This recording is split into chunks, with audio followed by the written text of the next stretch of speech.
Good morning, Daryl Olson with the Flood Company.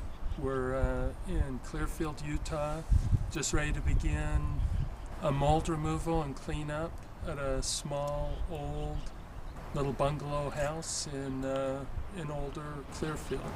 Let's go inside and I'll show you around a little bit.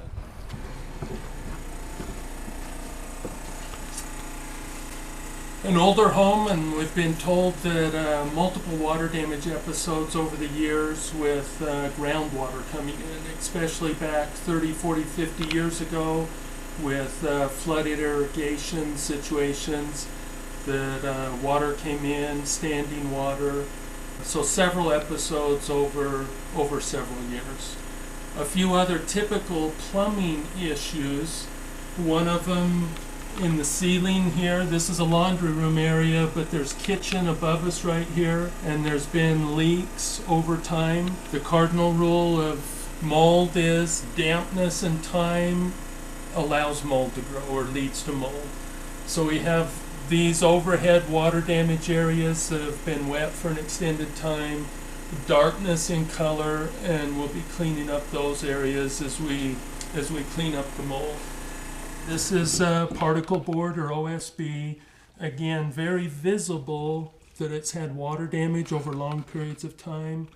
Okay, in this room, this wall may not look obviously bad, but we've got a nice tall 4.5-inch baseboard. We've got rippling on the bottom of the wall. We've got wallpaper that from 40 years ago that's been painted over. The rippling of the wallpaper lets us know that there's been water in the drywall behind the wallpaper. It's bubbled and rippled. A nice tall baseboard like this keeps the wall from breathing very quickly. So there is going to be mold from those materials being wet over extended periods of time and drying slowly. This baseboard, the paint is peeling and cracking, but we've literally got rotting, black color and rotting and softness from the rotting in the bottom of the baseboard. It's a little more visible in the closet, just around the corner, to where the rotting is more prevalent. And the gray and blackish staining above where the rotted materials are literally disintegrated and missing is a little more indicative of mold growth on the surface, but the rotting and missing materials that have just disintegrated. This surface has sort of a vinyl wallpaper. A vinyl wallpaper in particular becomes a moisture barrier. Drywall gets wet, dries very slowly. As we lift up, okay, we don't want to disturb it because we don't have respirators on yet, but the little piece that was covered there is obviously very dark and heavily infested with mold. As we lift up more wallpaper, it'll be equally affected. Just an example of a good visual example of mold that's in this wall and what we expect to find in many of the walls as we expose it further. We have our air pump operating right now. We're collecting some air samples that we'll deliver to the lab. These are pre-samples that will establish the level of mold spores and the type of mold spores in the air as we're just getting started on the job. After the removal is done and all the cleaning is done, we'll follow up with another set of air samples to document and verify the removal was successful and that the levels were clean. So we're timing this sample. We'll have to turn it off in a couple minutes. The visible damage on the bottom of these panel walls are evidence of the long-term water damage that we described. The paneling is not only stained and warped and rippled, but it's literally rotting and separated. The rotting doesn't happen on its own, and it's not just water damage. It requires mold or fungal action for the rotting to take place.